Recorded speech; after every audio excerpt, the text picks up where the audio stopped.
આપ સૌને મારા જય સોમનાથ, જય માતાજી, જય રઘુનાથજી. આપ સૌ મીડિયા મિત્રોનું સંકલન સમિતિ વતીથી હાર્દિક સ્વાગત કરું છું. અત્યારે ચૈત્ર માસ ચાલી રહ્યો છે, તો ગુજરાતના સર્વે મારા ભાઈ બહેનોને આ પવિત્ર પર્વની શુભકામનાઓ પાઠવું છું. આજે મુખ્ય બે મુદ્દાઓ ઉપર આપ સૌને બોલાવ્યા છે.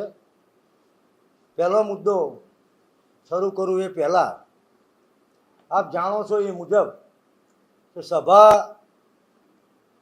સરઘસ, ધરણા, સંમેલન એ આપણા દેશના બંધારણમાં પોતાના અવાજને રજૂ કરવા માટે બંધારણે આપેલા સાધનો છે, ઓજારો છે, માધ્યમો છે.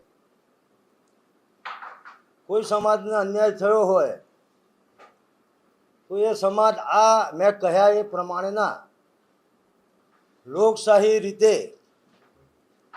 જે માધ્યમો છે, જે સાધનો છે, એના થકી પોતાની વાત સત્તાધીશો સુધી અને પ્રજા સુધી પહોંચાડી શકે. મારે દુઃખ સાથે કહેવું પડે કે રાજકોટમાં વોર્ડ નંબર 6માં ભારતીય જનતા પાર્ટીની સભા હતી અને એ સભામાં અમારી સમાજની બહેનો, માતાઓ પાછળ શાંતિથી બેઠી હતી. એ લોકોને એવું લાગ્યું કે આ લોકો વિરોધ કરવા માટે આવ્યા છે, તો અમારી માતાઓ બહેનોને ખેંચી ઝપાઝપી કરી અને એમની સાથે અશોભનીય વર્તન કરવામાં આવ્યું. અમારી કેટલીક માતા બહેનો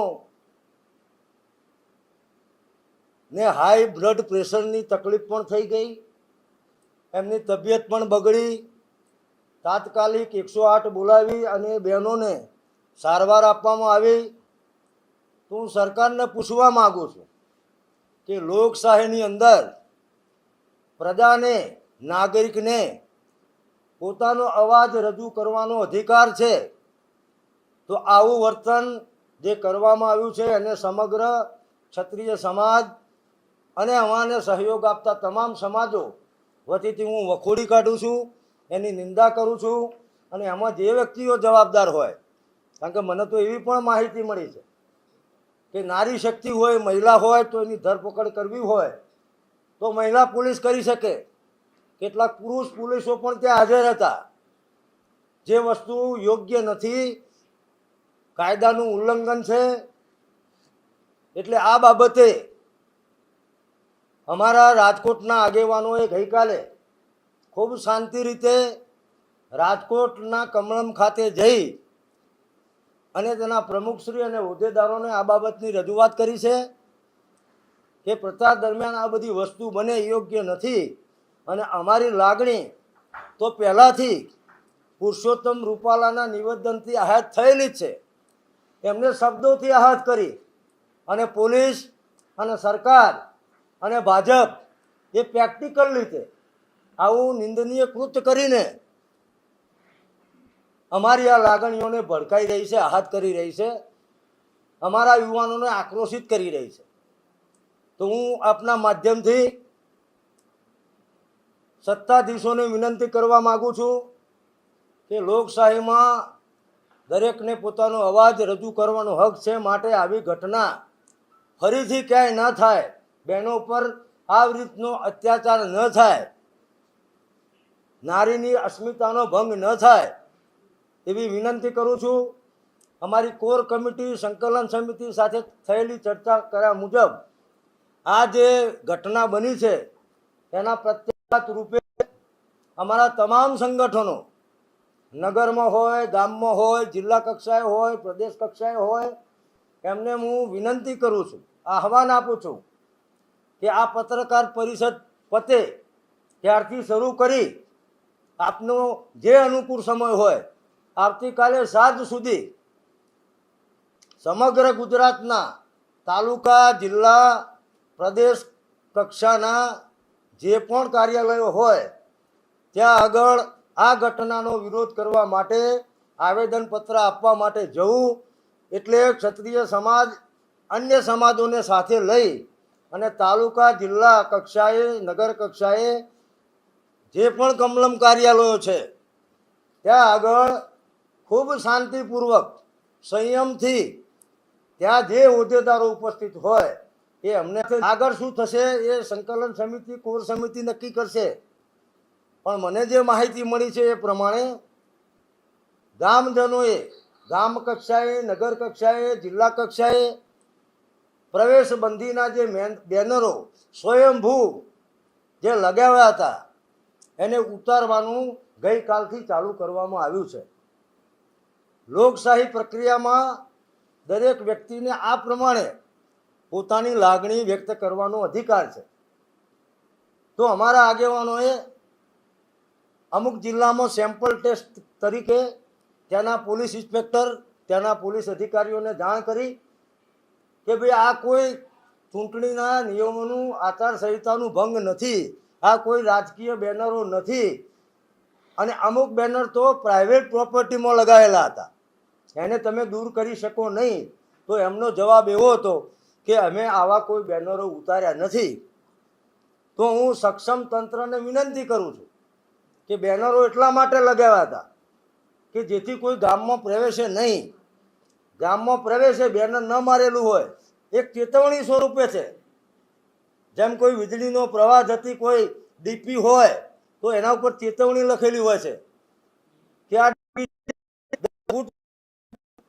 તો એ ગામમાં જાય બેનર ના હોય અને પ્રચાર કરવા જાય અને ક્યાંક કોઈ યુવાનો આક્રોશમાં આવી જાય અને અઘટિત ઘટના ન બને એટલા માટે અમે બેનરો મૂકેલા હતા. તો આવા કોઈ બેનરો ઉતારવા નહીં. અમારા તમામ સંગઠનોને વિનંતી કરું છું કે જે ગામોમાં પોલીસ તો ના પાડે છે એટલે પોલીસે તપાસ કરવી જોઈએ અને હકીકત બહાર લાવવી જોઈએ કે આ કોને બેનરો ઉતાર્યા. બરોડામાં કોઈ રાજકીય બેનરો હોય લગાવ્યા હતા ભૂતકાળમાં 15 દિવસ પહેલાં ગૃહમંત્રી સુધીએ એમાં રસ લીધો હતો કે બેનરો કોને લગાવ્યા એના ગુનેગાર કોણ છે. તો આમાં પણ તપાસ કરો કે આ બેનરો કોને લગાવ્યા, કોને વખોડ્યા, કોને છોડ્યા. એટલે સંગઠનોને વિનંતી કરું છું કે આપણા જ્યાં પણ બેનરો ઉતર્યા હોય ત્યાં બધા ફરીથી બેનર આજ રાત સુધી લગાવી દેજો. અને વિનંતી એ પણ કરું છું કે જાહેર માર્ગોમાં ક્યાંય અડચણરૂપ ન થાય. આપણી ગામના નાકામાં જે પહેલું ઘર આવતું હોય એ આપણા ભાઈની મંજૂરી લઈ અને જ્યાં સુધી પરસોત્તમ રૂપાલાની ઉમેદવારી રદ ના થાય ત્યાં સુધી ભાજપના કોઈ પણ આગેવાનોએ કોઈ પણ રાજકીય પક્ષોએ ગામમાં પ્રવેશ કરવો નહીં. એવા બેનરો પુનઃ લગાવી દેવા. મુદ્દા નંબર 3, અનેક સંઘર્ષોની વચ્ચે તારીખ 14/4/2024 રવિવારના રોજ સાંજે 4 કલાકે રાજકોટથી 15 કિલોમીટર દૂર વાંકાનેર તરફ રતનપર ગામ તાલુકો વાંકાનેર ત્યાં રામજી મંદિરની જગ્યા છે. અત્યારે ચૈત્ર માસ ચાલી રહ્યો છે, શુદ્ધ નૂમ આવશે, રામ જન્મોત્સવ આપણે મનાવીએ. તો અમારા માટે સનાતન ધર્મ માટે રામ કરતાં કોઈ મોટો દેવ નથી. રામ અમારા ઈષ્ટ છે. તો એમના સાનિધ્યમાં વિશાળ સંખ્યામાં ક્ષત્રિય સંમેલનનું અમે આયોજન કરવાના છે. અને જેમાં ન કેવલ ગુજરાત પણ ગુજરાતની આજુબાજુ આવેલા રાજ્યોમાંથી પણ ક્ષત્રિય સમાજના માતાઓ બહેનો અને વડીલો ઉપસ્થિત રહેવાના છે. આ કોઈ રાજકીય એજન્ડા જ નથી, આ રાજકીય મુદ્દો જ નથી, આ રાજકીય ચળવળ જ નથી. આ શુદ્ધ સામાજિક ચળવળ છે. અને અમારી માગ એટલી જ છે કે હજુ મોડું ના કરશો. 15 દિવસ થઈ ગયા.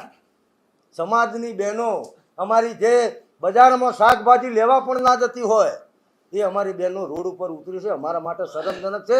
એના કરતાં વધારે શરમજનક એ આ ભારતીય જનતા પાર્ટીના હાઈકમાન્ડ અને સરકાર માટે છે. એટલે અનેક દબાણો સુવિધાઓનો અભાવ, અને તેમ છતાં અમે ડંકાની ચોટ ઉપર વિશાળ ક્ષત્રિય એકતા સંમેલન કરવા માટે જઈ રહ્યા છીએ. તો આ પત્રકાર મિત્રોને પણ આપ પણ આપના ધર્મનું ખૂબ સરસ રીતે પાલન કરી રહ્યા છો. દરેક વ્યક્તિનો ધર્મ હોય. હું સનાતની છું, હું ક્ષત્રિય છું, તો મારો ધર્મ હું નિભાવી રહ્યો છું અસ્મિતા માટે, ગૌરવ માટે, બેન બેટીની ઇજ્જત માટે. એમ અમારી વાત યોગ્ય કક્ષા સુધી પહોંચાડી અને આપ લોકશાહીનો ચોથો સ્તંભ, પવિત્ર ચોથો સ્તંભ એ પત્રકાર જગત છે, અને આપ આ ધર્મ ખૂબ સારી રીતે નિભાવી રહ્યા છો. અમે આપના ઋણી રહીશું. અમારા સમાજના મિત્રોને પણ, યુવાનોને પણ, વડીલોને પણ, સંગઠનના આગેવાનોને પણ વિનંતી કરું છું. અત્યારે સમગ્ર ગુજરાતમાં અમારો બેઠકોનો દોર ચાલી રહ્યો છે ગઈકાલથી જ, કે કઈ જગ્યાએથી કેટલી લક્ઝરી જશે, કેટલા વાહનો જશે, વાહન વ્યવસ્થા શું હશે, આ અમારી તૈયારી ચાલી રહી છે.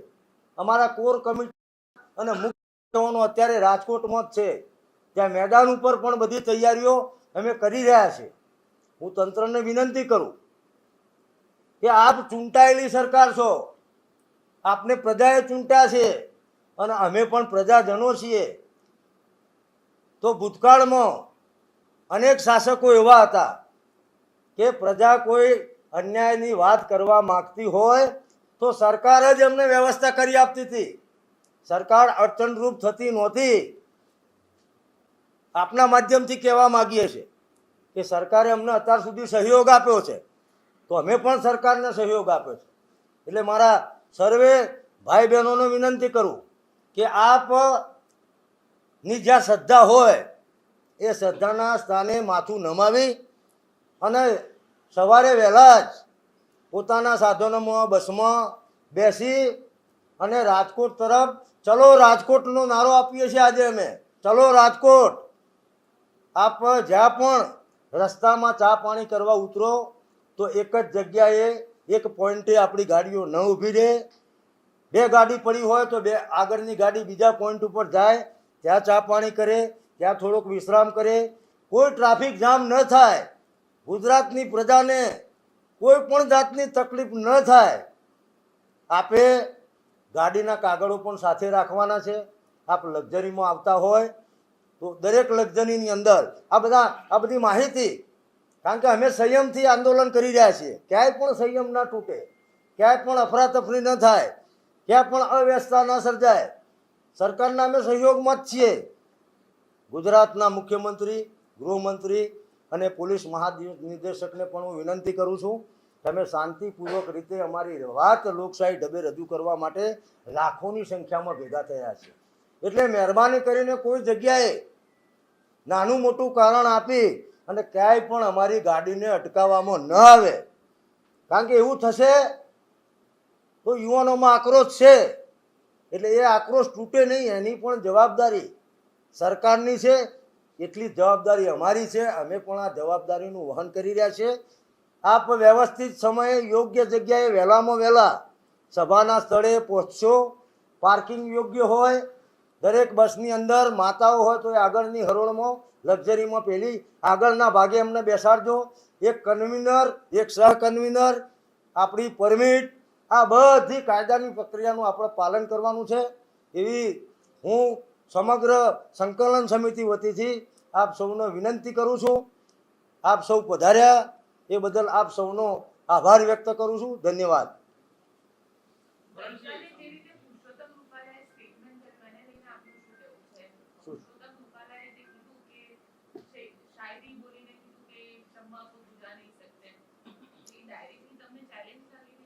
એટલે આ બાબતે હું એવું કહેવા માગું છું, પહેલાં તો મેં માતાજીને પ્રાર્થના કરી સુખાકારી માટે.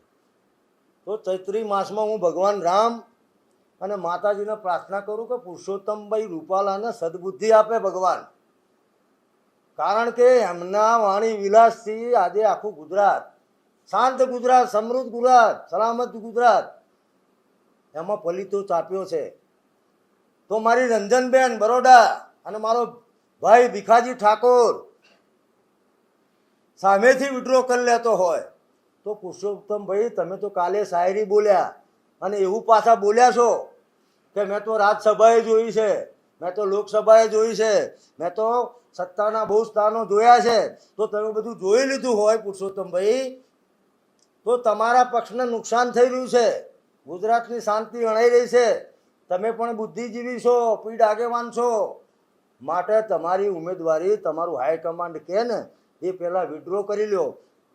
જ્યારે આખા ગુજરાતનો ક્ષત્રિય સમાજ, બહેનો, દીકરીઓ આહત છે, ત્યારે તમે શેર અને શાયરી કરી રહ્યા છો. પુરુષોત્તમભાઈ તમને શરમ આપી જુઓ. તમે અમને ચેલેન્જ આપી રહ્યા છો. તમારા દરેક વાક્યથી આક્રોશ વધી રહ્યો છે.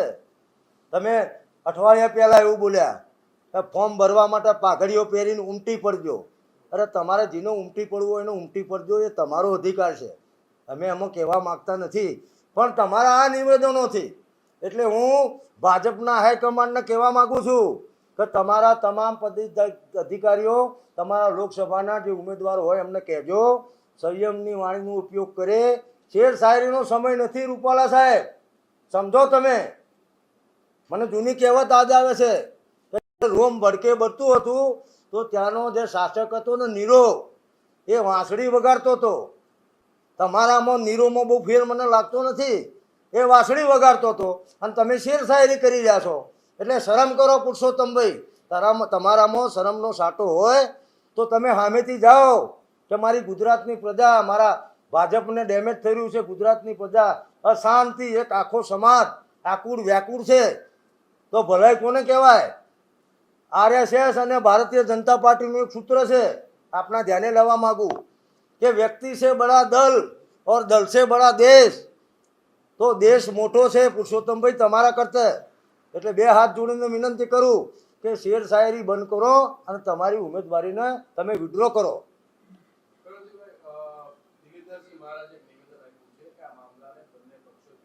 કોને? સોરી જી,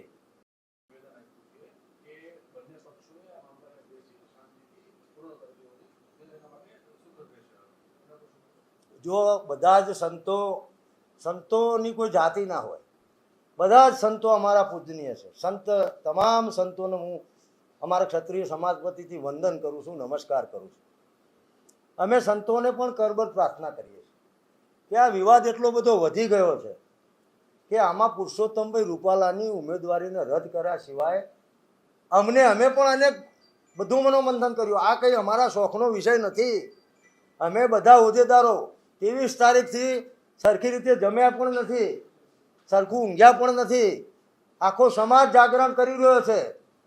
એટલે હું તો સાધુ સંતોને બે હાથ જોડીને વિનંતી કરું કે તમારું એક વાક્ય તો બ્રહ્મ વાક્ય હોય અને તમારે બોળા સમાજની લાગણી જોવાની હોય. સંતો તો અહેતુક કૃપા કરવાવાળા છે. એટલે તમામ ગુજરાતના સંત સમાજને વિનંતી કરું છું કે આ પુરુષોત્તમભાઈ રૂપાલાને બોલાવો અને એમને પ્રેમથી સમજાવો કે પુરુષોત્તમભાઈ સનાતન ધર્મને ટકાવવા માટે જેને અગણિત માથાઓનું બલિદાન આપ્યું છે, ગુજરાતમાં જ કદાચ 1 લાખ પાડ્યા છે, એવા ક્ષત્રિય સમાજને, અને અમારો કોઈ વાંક નથી. અમે ટિકિટ લેવા ઉતર્યા છીએ? અમે કોઈ લાભ લેવા ઉતર્યા છીએ? અમે અમારી કોઈ માગણી મનાવવા ઉતર્યા છીએ? ના, અમારી અસ્મિતા ગવાઈ છે. અને અમારી બહેનોમાં એટલો બધો આક્રોશ કે રોજ મને ફોનો આવે છે. અમારી બહેન અમારે સીધો ફોન ના કરી શકે તો ભાઈના જોડે જઈશે અને કહેશે કે અમારે સંકલન સમિતિ જોડે વાત કરવી છે, અમારા કરણસિંહભાઈ જોડે વાત કરવી છે. કોઈ બેન અમને સીધો ફોન ના કરે એવી અમારી મર્યાદા છે.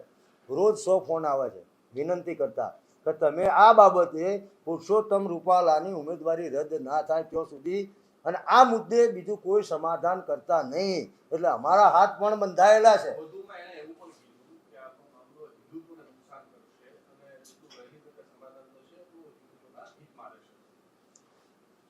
સંતો વંદનીય છે, એમને પોતાની લાગણી વ્યક્ત કરી છે.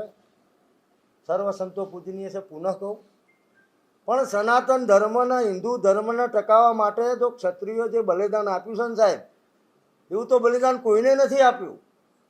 સનાતન ધર્મ, હિન્દુત્વ, આન બાન શાન, બેન બેટીની ઇજ્જત, ગાયોની રક્ષા, સાહેબ અમે પાળ્યા થયા છીએ. અમારી બેન બેટી માટે નથી થયા, તમામ સમાજની બેન બેટી. અમારા મુરીનો ઇતિહાસ છે. પઠાણ મુસ્લિમ સમાજની એક દીકરી માટે અમારા મૂડીના ક્ષત્રિય પરમારો શહીદ થઈ ગયા, એમના પાળ્યા છે. આવા તો તમને ભૂચર મોરી લઈ લો, આવા તો અનેક ઇતિહાસમાં છે. સનાતન ધર્મ રીતે જાણીએ છીએ અને એના માટે અમે કટ્ટર વ્યક્તિને કારણે આવું થતું હોય, જેમ સંત સમાજ અમને કહે છે, અમને વાત કરે છે, એમના કરવાનો અધિકાર છે, એવું એ પુરુષોત્તમ રૂપાલા જઈને કહી દે કે હિન્દુત્વને નુકસાન થાય છે, સનાતન ધર્મને નુકસાન થાય છે, આ દેશની પ્રગતિ અટકી રહી છે, આગળ શું થશે અમને ખબર નથી. તો આખા સમાજને સમજાયા વગર પુરુષોત્તમભાઈ એક વ્યક્તિ છે, એક વ્યક્તિને સમજાવો ને એ સરળ પ્રક્રિયા રહેશે. એવું હું દિલીપદાસજી બાપુને અને તમામ સંતોને કરબદ્ધ પ્રાર્થના કરીને વિનંતી કરું છું.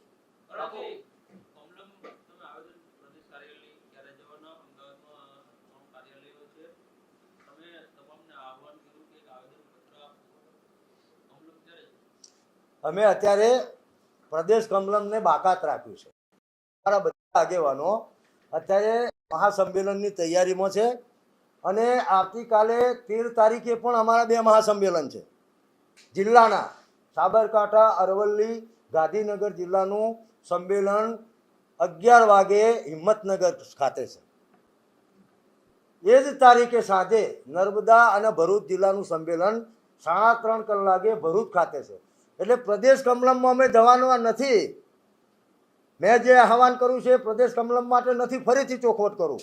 જે નગર, તાલુકા અને જિલ્લા કક્ષાએ જે કમલમ કાર્યાલય આવેલા છે એમાં અમારા આગેવાનો, કાર્યકરો, માતાઓ, બહેનો ખૂબ શાંતિથી, જરા પણ ઉશ્કેરાટ વગર, સંયમથી, કારણ કે ઘણા બુદ્ધિજીવીઓનો મારા પર ફોન આવે છે, એમને કીધું કે ક્ષત્રિય સમાજ અને આટલો બધો સંયમ, પણ અમે ભગવાન રામના વંશજો છીએ. એટલે આ સ્ટડી કેસ થવાનો છે. ભવિષ્યમાં કોઈને પીએચડી કરવી છે ને ક્ષત્રિય સમાજના આંદોલનનો, તો એ સ્ટડી કેસ થવાનો છે. એટલે અમે કોઈ ઉશ્કેરાટ કર્યા વગર શાંતિપૂર્ણ રીતે અમારા કાર્યક્રમો યોજી રહ્યા છીએ. મહાસંમેલન માટે કોઈ પર્ટિક્યુલર આંકડો નક્કી થયો છે કે કેટલી સંખ્યામાં લોકો એકત્રિત થશે? એ સંમેલન માટે બાપુ અત્યારે ગુજરાતનું મહાજન આમ પણ કોઈ આવા સંમેલન થતા હોય તો એના માટેની મંજૂરી પણ લેવાની હોય છે, તો એ મંજૂરી જો ના મળે તો પછી આગળ જો મેં આપને હમણાં પણ કીધું કે અમે ગુજરાતના મુખ્યમંત્રી શ્રી, ગૃહમંત્રી શ્રી અને તંત્રને વિનંતી કરીએ છીએ કે લોકશાહીમાં દરેકનો અધિકાર છે અભિવ્યક્તિનો.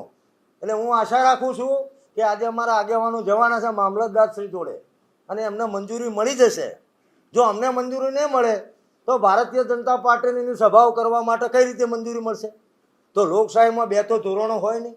અને અમારું રાજકીય સંમેલન, અમારું સામાજિક સંમેલન છે અને મારે જ્યાં સુધી વાત થઈ છે ત્યાં સુધી અમારી સભાને, સંમેલનને મંજૂરીનો કોઈ પ્રશ્ન આવશે નહીં. મંજૂરી મળી જ જવાની છે અને અમે ડંકાની ચોટ ઉપર ત્યાં આગળ સંમેલન કરવાના છીએ. મંજૂરી મળે તોય કરવાના છીએ, મંજૂરી ના મળે તોય કરવાના છીએ. આ બહુ સ્પષ્ટ સંદેશો હું આપના માધ્યમથી સમગ્ર ગુજરાતના પ્રજાજનોને, ક્ષત્રિય સમાજને આપવા માગું છું. અને અમારો પ્રયત્ન એ રહેશે કે ક્યાંય પણ સંયમ ના તૂટે. અમારા લીધે અમારા ગુજરાતના ભાઈ બહેનો, પ્રજાજનો ક્યાંય પણ હેરાન નહીં થાય એની હું સંકલન સમિતિ વતીથી ખાતરી આપું.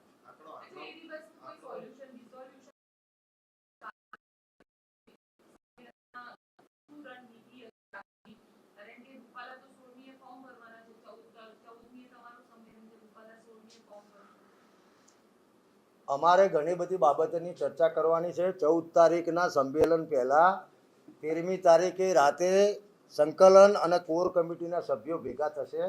આ સંમેલન આપ જાણો છો કે લોકશાહીમાં સત્તા પક્ષે બેઠેલા સત્તાધીશો ક્યારે માનતા હોય છે કે તમે માથા ભેગા કરો, તો અમે માથા ભેગા કરીએ છીએ, લોક સંગ્રહ કરીએ છીએ. એમાં ક્ષત્રિયો આવવાના છે એવું નથી, એમાં અમને ટેકો આપ્યો છે એ તમામ સમાજ આવવાનો છે. એટલે અમે આ મહાસંમેલનની તાકાતથી સત્તાધીશોને કહીશું કે જુઓ, આ તો શરૂઆત જ છે, આ તો ટેલર જ છે, આગળ શું થશે એ સંકલન સમિતિ, કોર સમિતિ નક્કી કરશે.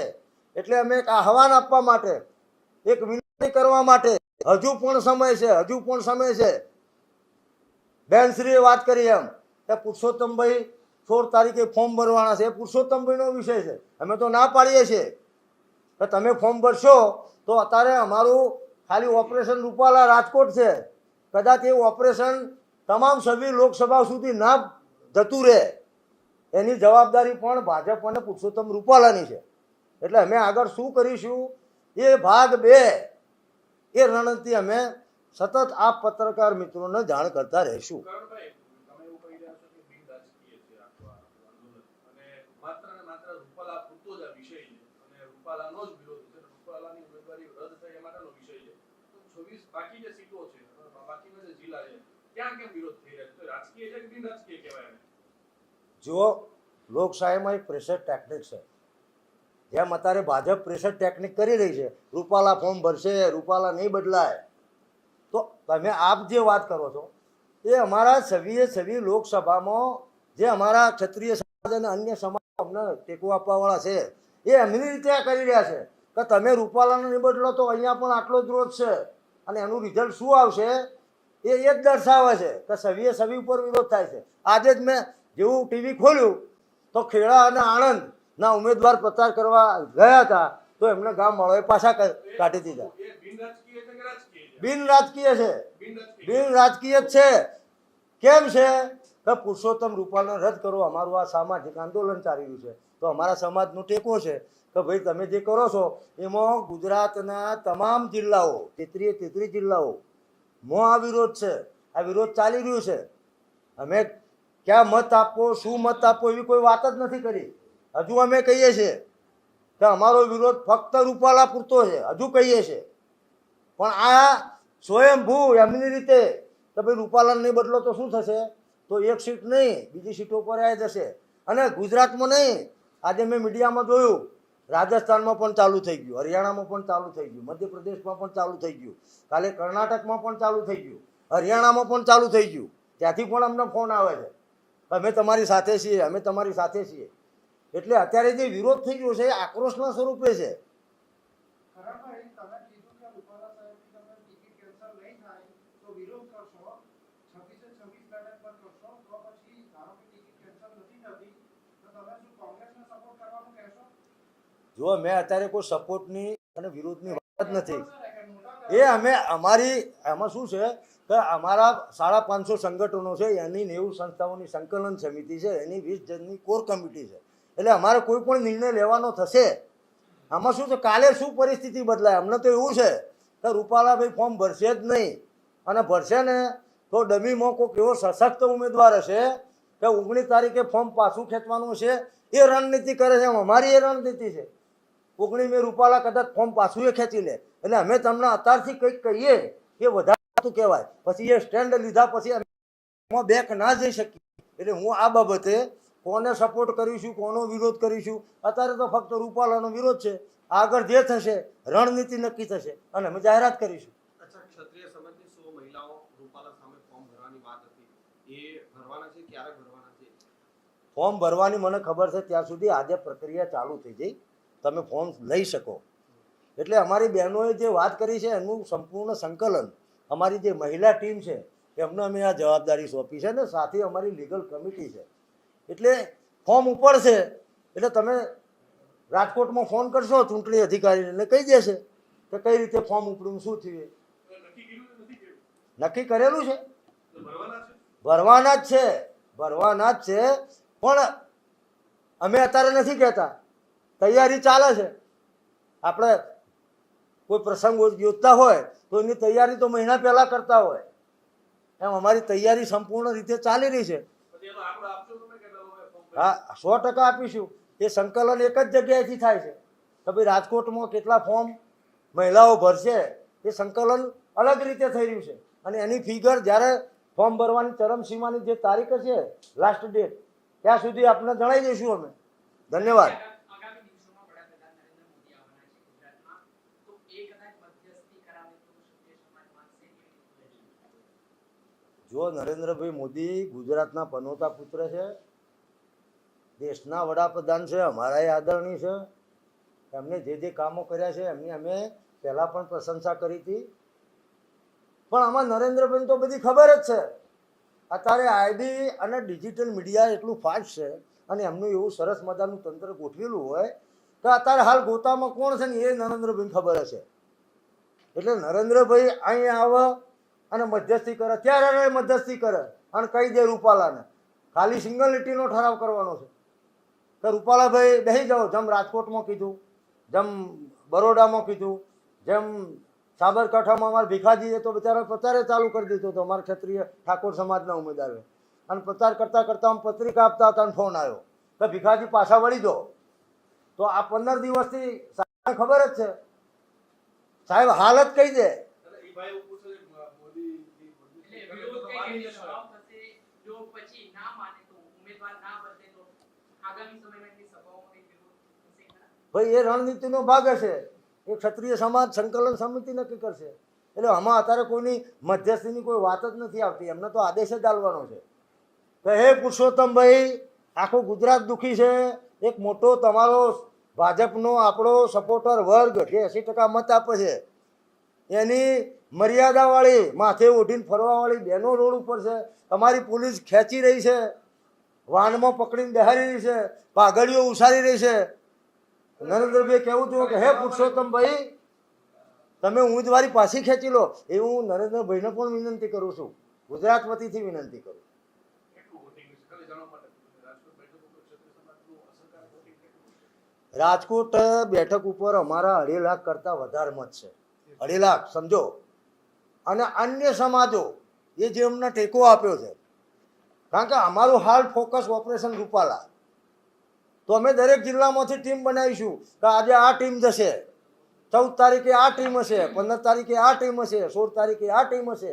અને ખાલી ક્ષત્રિય સમાજનું વોટિંગ તમે ના પૂછશો, ક્ષત્રિય સમાજ સાથે બધો વર્ગ જોડાયેલો છે.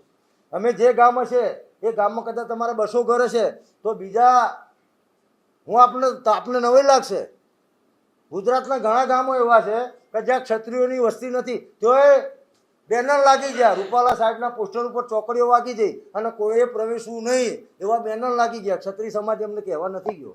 તો અમે હાથ જોડીશું કે તમારી બેન બેટી છે એમ અમારી બેન બેટી છે, અસ્મિતાની લડાઈ છે, લાભ લેવાની નથી. અમારા ભેગા રહો તો ગામમાં તો ભાઈચારો હોય છે, એટલે બધા અમારી સાથે રહેશે. એટલે તમે 2.5 લાખ ના ગણતા, આ આંકડો ક્યાંય જઈને ઊભો રહેશે.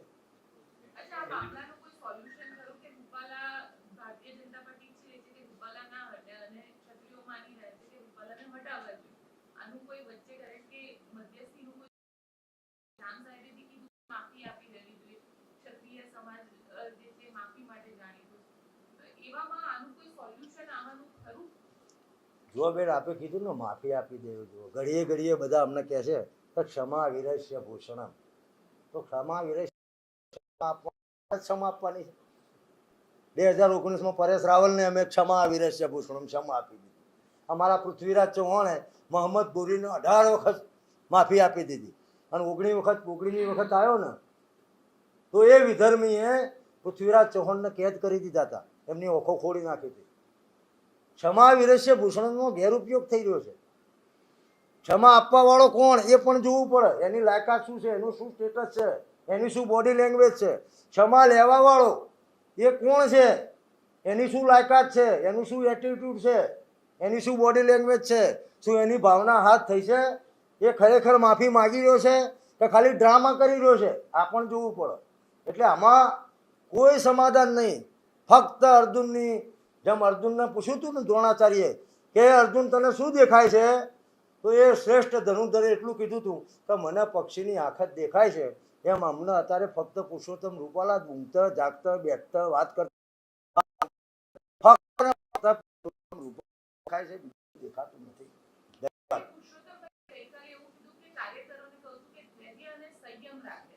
ક્ષત્રિય સમાજ પણ છે સામે, કારણ કે આક્રોશ બંને બાજુ એટલે થઈ રહ્યો છે અને કાર્યકર્તાઓ પણ વિરોધ જ્યાં આગળ કરવા જાય છે ક્ષત્રિય સમાજના લોકો, તો ક્યાંક ઘર્ષણ, લો એન્ડ ઓર્ડર સિચ્યુએશન પણ બગડી શકે.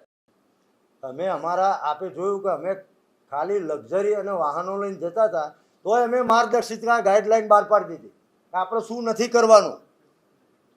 અમુક કોઈક વ્યક્તિ એવા આમાં ગુસ્સે માથાકૂટ ઊભી કરવા માટે, તો અમે કીધેલું છે કે એને પકડી લેવો અને ફોટો પાડી લેવો, આપણે કોઈ જગ્યાએ ઉલ્લંઘન નથી કરવાનું. એમ અમારો ફૂલ સંયમ છે. તો પુરુષોત્તમભાઈએ કીધું હોય કાર્યકરોને કે સંયમ રાખજો, ધીરજ રાખજો, પણ આ બધું કર્યા વગર તમે ઉમેદવારી ખેંચી લો ને વાત જ પૂરી થઈ જાય છે. ધન્યવાદ મીડિયાના મિત્રો. अरे हिंदी में बता दो.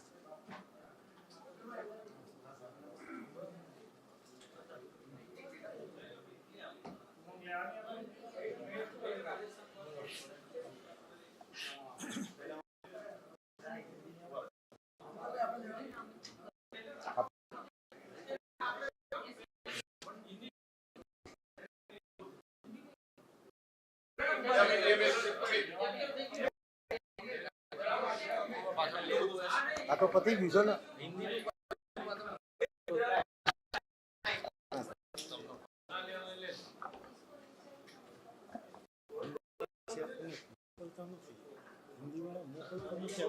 બધું મોકલે છે.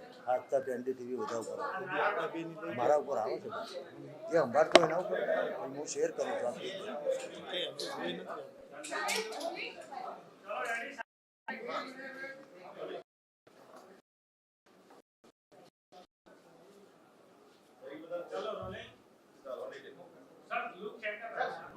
कनक से बताइए कि आगे की रणनीति क्या रहेगी. 14 तारीख का आपका बड़ा सम्मेलन है और पुरुषोत्तम रूपाला भी अभी विड्रॉ करने के लिए मना कर रहे हैं, पार्टी भी मना करेगी. क्या आगे की रणनीति रहेगी?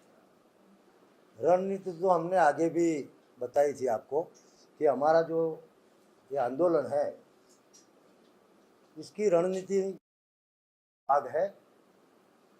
भाग एक चल रहा है. आवेदन पत्र देने थे, दे दिए पूरे सभी गुजरात के जिले में.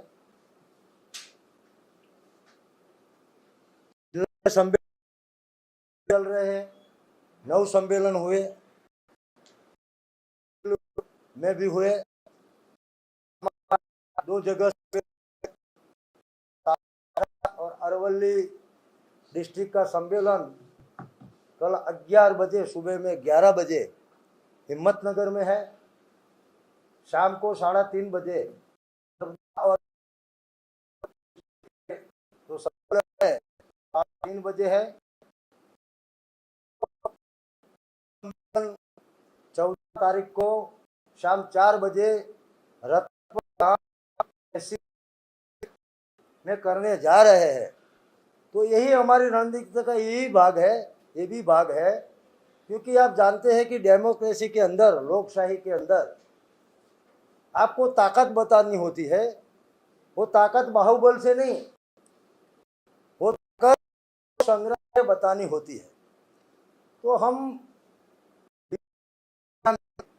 न केवल क्षत्रिय, हमको जिन्होंने सपोर्ट दिया है वो सभी समाज भी कल के सम्मेलन में शामिल हो रहे हैं.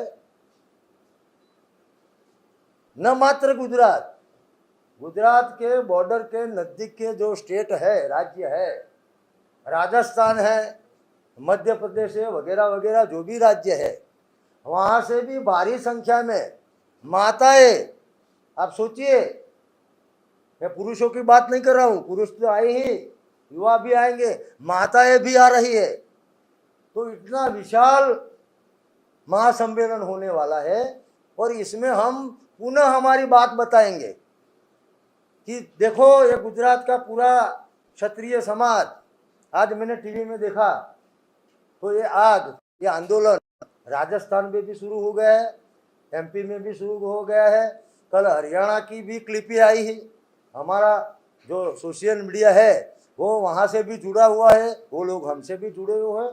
तो हम एक संदेश देने के लिए महासम्मेलन कर रहे हैं कि हम भाजपा हाईकमांड, नरेंद्र भाई और जो भी करता हरता है, सर्वोच्च पद पर बैठे हैं, उनको अभी भी विनती कर रहे हैं कि समाज आक्रोशित है. हमारी कोई टिकट की मांग नहीं है, हमारी कोई मांग के लिए हम उतरे ही नहीं है. हमारी मांग केवल इतनी है कि जो पुरुषोत्तम भाई रूपाला ने हमारी अस्मिता को ठीक है, वो पुरुषोत्तम भाई रूपाला का नामांकन आप तुरंत प्रभाव से रद्द करें.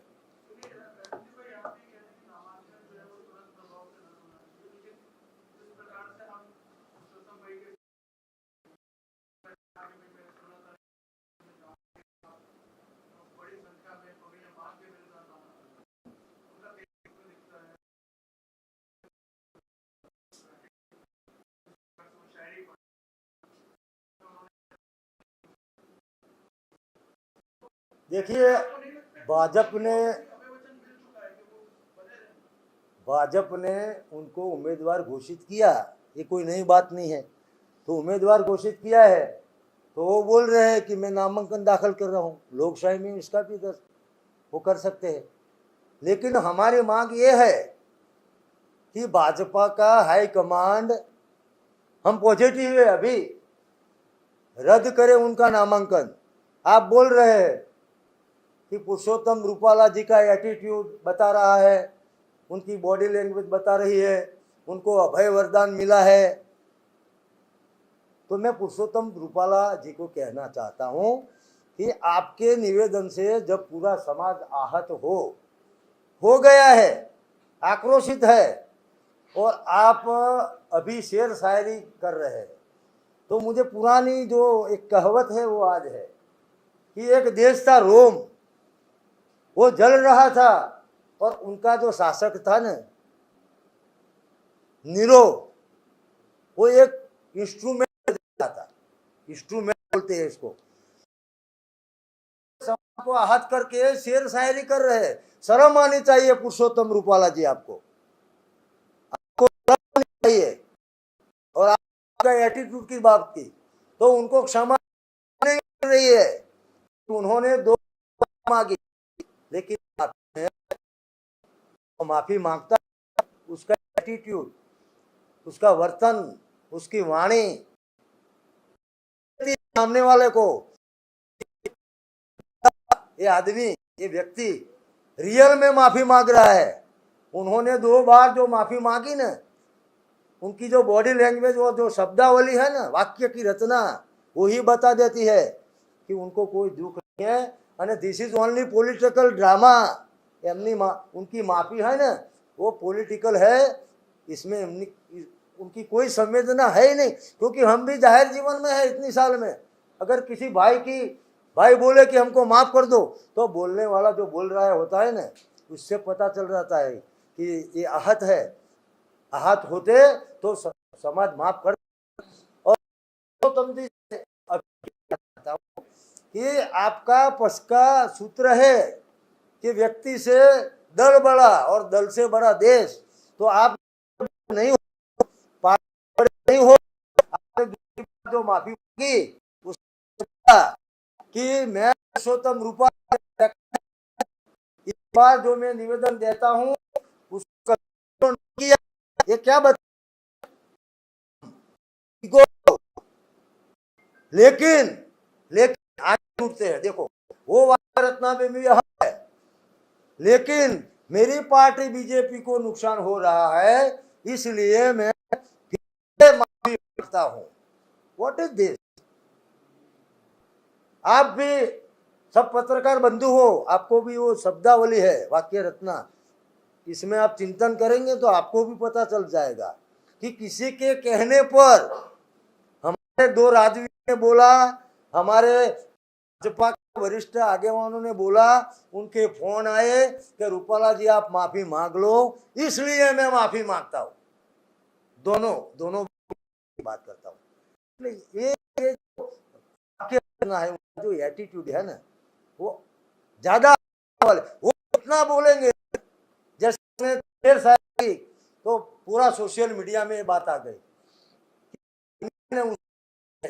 रूपाला, इसमें शर्म नाम की कोई चीज नहीं है। सोशल मीडिया में आपने जो बोला ना, वो वायरल हो रहा है कि देखो शेरो शायरी कर रहे हैं, बहुत खुश है। लेकिन उनकी खुशी है ना, वो बहुत अल्पजीवी होगी। मैं आपके माध्यम से ये भी कहना चाहता हूँ।